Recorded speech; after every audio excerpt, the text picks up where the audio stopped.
सबसे प्यारी है, माँ तू जग में न्यारी है।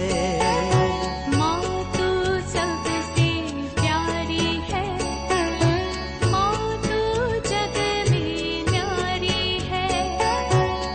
अपने आंचल में रखना, अपने आंचल में रखना, हमें वरदानों से भरना। माँ तू सबसे प्यारी है, माँ तू जग में न्यारी है। माँ तू सबसे प्यारी है, माँ तू जग में न्यारी है। पिता, पुत्र और पवित्र आत्मा के नाम पर आमीन। आप सबों को जय यीशु। हम लोग इन दिनों में कुछ लोगों के द्वारा जितने भी कैथोलिक कलीसिया के खिलाफ झूठी शिक्षाएं दे रहा है, लोगों को कैथोलिक चर्च से अलग करने का प्रयत्न कर रहा है।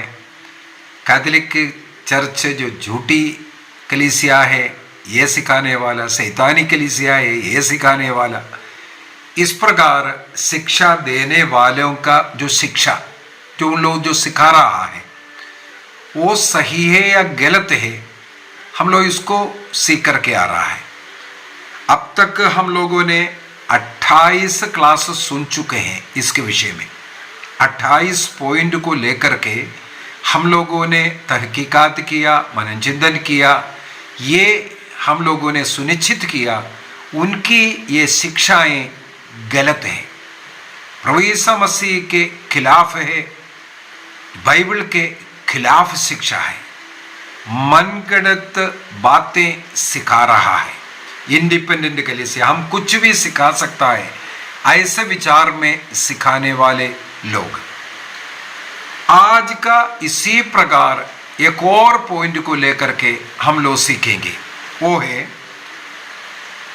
मेरे विचार में सभी क्रिस्तीय लोग, चाहे वो प्रोटेस्टेंट क्यों ना हो, कैथोलिक क्यों ना हो, और मुझे मालूम है अनेकों हिंदू लोग भी इस प्रार्थना को करते हैं, जिस प्रार्थना को हम प्रभु की विनती कहते हैं। पवित्र बाइबल के अनुसार हम लोग पढ़ सकते हैं इस वचन को। संत लूकस के सुसमाचार अध्याय 11, लूक चैप्टर 11 वाक्य 1 से पढ़ेंगे। वहां पर हम लोगों को ऐसा पढ़ने के लिए मिलता है, एक दिन ईसा किसी स्थान पर प्रार्थना कर रहे थे।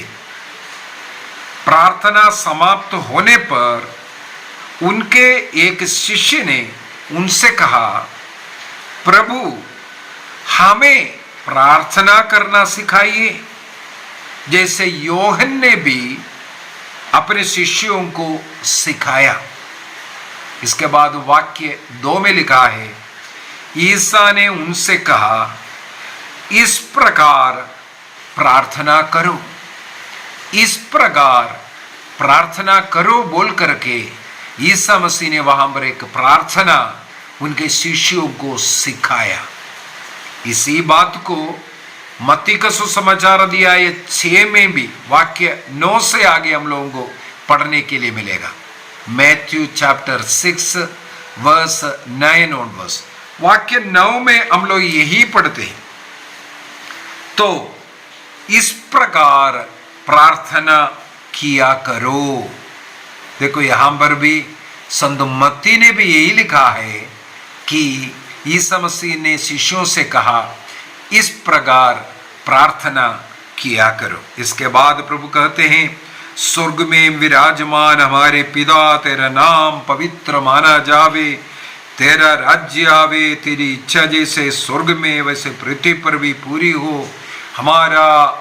आज हमारा प्रतिदिन का आहार हमें दे, हमारे अपराध क्षमा कर जैसे हमने भी अपने अपराधियों को क्षमा करते हैं, और हमें परीक्षा में न डाल बल्कि बुराई से हमें बचा। इसके बाद एक डॉक्सोलॉजी ऐड किया हुआ है।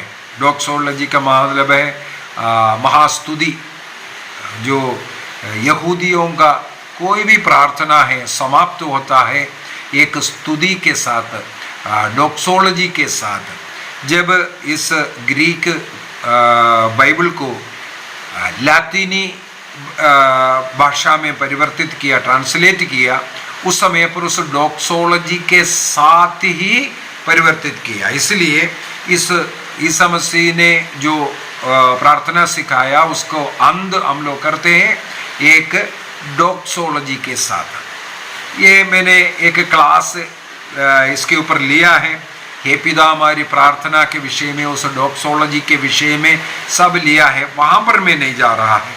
आज का हमारा मुद्दा है, ईसा मसीह ने कहा इस प्रकार प्रार्थना किया करो, लेकिन पेंटेकोस्टल चर्च प्रार्थना नहीं करते हैं।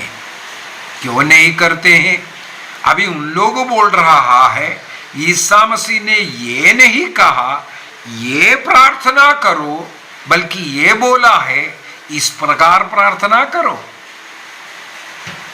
देखो कैसे मोड़ मरोड़ करके शैतान कार्य कर सकता है।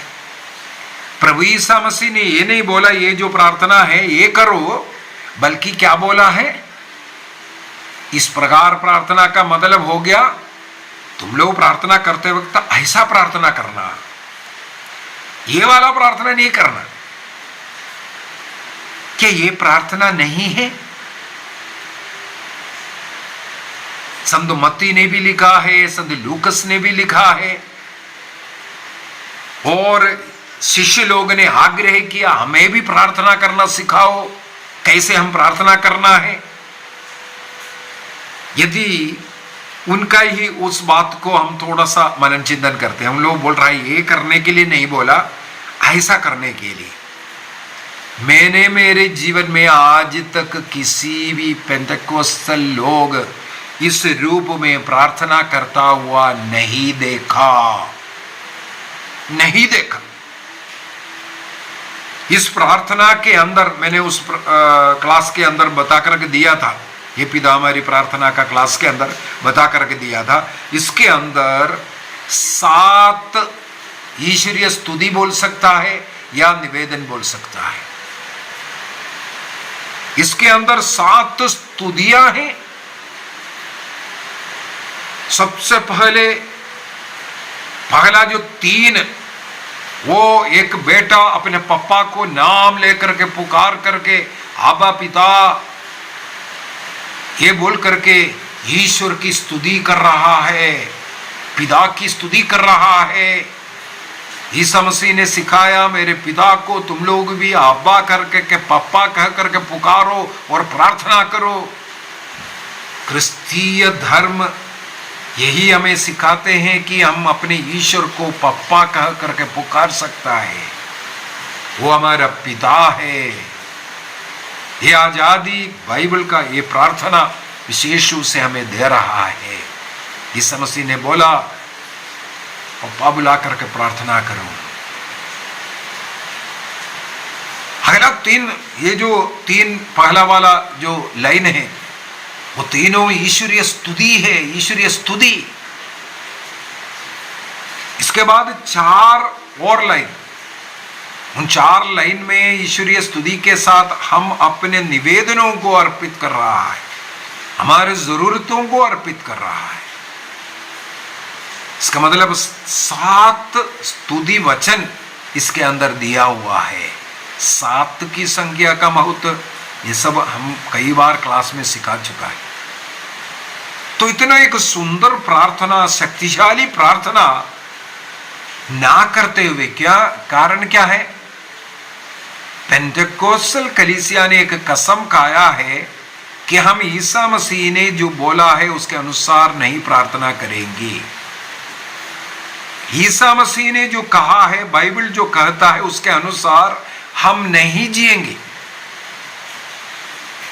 उदाहरण के लिए प्रार्थना करो बोला, उन्होंने बोलते हम नहीं करेंगे।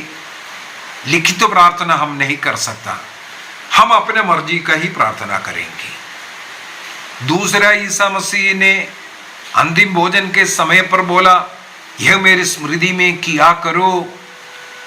तब से क्रिस्तीय धर्म प्रतिदिन डेली प्रभु का जन्म से लेकर के जन्म, उनके बपतिस्मा, उनके दुख भोग, उनके क्रूस मृत्यु, क्रूस आरोहण, क्रूस पर उनके मृत्यु, तीसरे दिन जी उठना, उनका स्वर्ग राज्य जाना, इन सभी मुक्तिकारी के घटनाओं को याद करते हुए मिस्सा बलिदान अर्पित करते थे। प्रतिदिन, ये बाइबल से हमें पढ़ने के लिए मिलता, प्रतिदिन अर्पित करते थे। लेकिन इन लोग बोलते हैं हम नहीं करेंगे, हम अपने मर्जी से करेंगे। जब हमें खाना पीना है तब हम लोग भोजन खाने के लिए ये मनाएंगे। प्रभु भोज है, घर घर जाकर के खाना खाना, बस इसी को प्रभु भोज बोल रहा है। जो कलीसिया प्रारंभिक कलीसिया से लेकर के जो चलता आ रहा है उसको हम फॉलो नहीं करेंगे। तो ये प्रार्थना प्रभु ने दिया, ये सबों के लिए, सब लोग को करना है, इसके लिए दिया है। 7 पाठ, पहला 3 अब्बा पिता का स्तुति, अगला 4 उस स्तुति के साथ 4 याचनाएं। कितना सुंदर! इसको प्रभु की विनती बोलते हैं, क्योंकि प्रभु ने बोला ये करना है, इसलिए ही शक्तिशाली एक प्रार्थना करने के लिए मना कर रहा है। दूसरी बात है, ये प्रार्थना को अगर हम गहराई से इसको सोचे पढ़े, ये हम बोल सकता है एक सार्वत्रिक प्रार्थना है। सब लोग ये प्रार्थना कर सकते हैं, केवल ईसाई लोग नहीं, चाहे हिंदू। हाँ, अनेकों हिंदू मुझे मालूम है ये प्रार्थना प्रतिदिन करते हैं, क्योंकि इस प्रार्थना के अंदर हम जिस ईश्वर स्वर्ग में विराजमान है उस ईश्वर की स्तुति कर रहा है, और उस ईश्वर के साथ जुड़े रह करके उनकी स्तुति करते हुए हम अपनी याचनाओं को समर्पित करते हैं।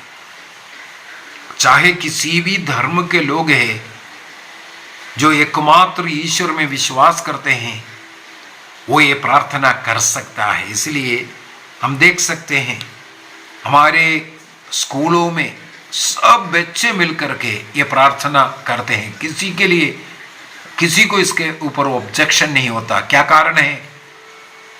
इसके ऊपर कोई क्रिश्चियन छाप नहीं है इस प्रार्थना में, ईसाई छाप नहीं है इस प्रार्थना में। ईसा मसीह ने ऐसे एक कॉमन प्रार्थना करने के लिए लोगों को दिया, चाहे किसी भी धर्म का क्यों ना हो, अगर वो ईश्वर विश्वासी है, ईश्वर में विश्वास करता है, वो ये प्रार्थना कर सकता है। इतना सुंदर प्रार्थना को ना करने के लिए सिखाने वाला लोग। आइए हम अपनी आंखें बंद करें और एक निर्णय करें इस प्रार्थना को प्रतिदिन अनेकों बार करने का। इसको प्रभु की विनती बोलते हैं, क्योंकि प्रभु ईसा मसीह ने स्वयं, ईश्वर ने स्वयं हमें ये करने के लिए दिया है। तो हम एक दृढ़ निश्चय करें, प्रार्थना को हम रोज अनेकों बार करेंगे। इसके द्वारा ईश्वर की स्तुति और इसके द्वारा हमारे निवेदनों को हम प्रभु तक पहुंचाएंगे। आइए एक दृढ़ निश्चय करें और परिवार मिल करके एक दूसरे का हाथ पकड़ करके एक मन एक तन हो करके इस प्रार्थना को हम प्रतिदिन करेंगे। हे पिता हमारे जो स्वर्ग में है, तेरे नाम पवित्र माना जावे, तेरा राज्य आवे, तेरी इच्छा जैसे स्वर्ग में है वैसे पृथ्वी पर भी पूरी हो। हमारा प्रतिदिन का आहार आज में दे, और हमारे अपराध में क्षमा कर, जैसे हम भी अपने अपराधियों को क्षमा करते हैं, और हमें परीक्षा में न डाल परंतु बुराई से बचा, आमीन। जितने भी लोग ये प्रार्थना करते हैं उनके सारे मनोरथों को, मनोकामनाओं को प्रभु पूरा करे। पिता, पुत्र और पवित्र आत्मा के नाम पर आमीन। आप सबों को जय यीशु।